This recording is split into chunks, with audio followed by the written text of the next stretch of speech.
Kejadian pasal 11. Menara Babel. Adapun seluruh bumi satu bahasanya dan satu logatnya.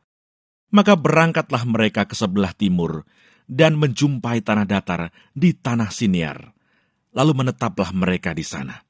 Mereka berkata seorang kepada yang lain, "Marilah kita membuat batu bata dan membakarnya baik-baik." Lalu bata itulah dipakai mereka sebagai batu dan tergala-gala sebagai tanah liat.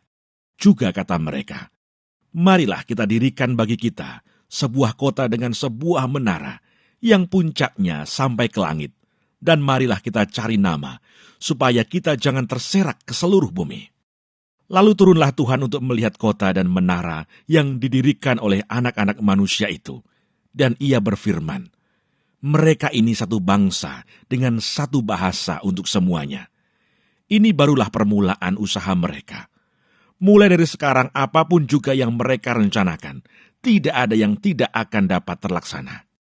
Baiklah kita turun dan mengacau balaukan di sana bahasa mereka, sehingga mereka tidak mengerti lagi bahasa masing-masing." Demikianlah mereka diserakkan Tuhan dari situ ke seluruh bumi, dan mereka berhenti mendirikan kota itu. Itulah sebabnya sampai sekarang, nama kota itu disebut Babel, karena disitulah dikacau balaukan Tuhan, bahasa seluruh bumi, dan dari situlah mereka diserakkan Tuhan ke seluruh bumi. Keturunan Sem. Inilah keturunan Sem. Setelah Sem berumur 100 tahun, ia memperanakkan Arpakshad, 2 tahun setelah air bah itu. Sem masih hidup 500 tahun setelah ia memperanakkan Arpakshad, dan ia memperanakkan anak-anak lelaki dan perempuan.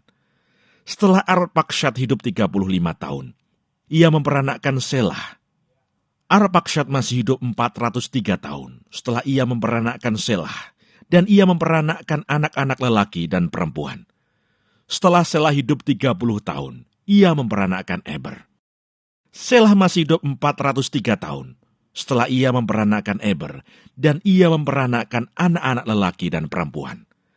Setelah Eber hidup 34 tahun, ia memperanakkan Peleg. Eber masih hidup 430 tahun setelah ia memperanakkan Peleg, dan ia memperanakkan anak-anak lelaki dan perempuan. Setelah Peleg hidup 30 tahun, ia memperanakkan Rehu. Peleg masih hidup 209 tahun setelah ia memperanakkan Rehu, dan ia memperanakkan anak-anak lelaki dan perempuan. Setelah Rehu hidup 32 tahun, ia memperanakkan Seruh. Rehu masih hidup 207 tahun setelah ia memperanakkan Seruh, dan ia memperanakkan anak-anak lelaki dan perempuan. Setelah Seruh hidup 30 tahun, ia memperanakkan Nahor. Seruh masih hidup 200 tahun setelah ia memperanakkan Nahor, dan ia memperanakkan anak-anak lelaki dan perempuan. Setelah Nahor hidup 29 tahun, ia memperanakkan Terah. Nahor masih hidup 119 tahun setelah ia memperanakkan Terah, dan ia memperanakkan anak-anak lelaki dan perempuan.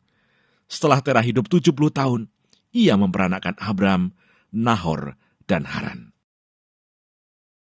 Daftar keturunan Terah. Inilah keturunan Terah. Terah memperanakkan Abram, Nahor, dan Haran memperanakkan Lot. Ketika Terah, ayahnya masih hidup, matilah Haran di negeri kelahirannya, di Ur-Kasdim. Abram dan Nahor kedua-duanya kawin. Nama istri Abram ialah Sarai, dan nama istri Nahor ialah Milka. Anak Haran, ayah Milka dan Yiska. Sarai itu mandul, tidak mempunyai anak. Lalu Terah membawa Abram, anaknya, serta cucunya Lot, yaitu anak Haran, dan Sarai, menantunya, istri Abram, anaknya. Ia berangkat bersama-sama dengan mereka dari Ur-Kasdim untuk pergi ke tanah Kanaan. Lalu sampailah mereka ke Haran dan menetap di sana. Umur Terah ada 205 tahun. Lalu ia mati di Haran.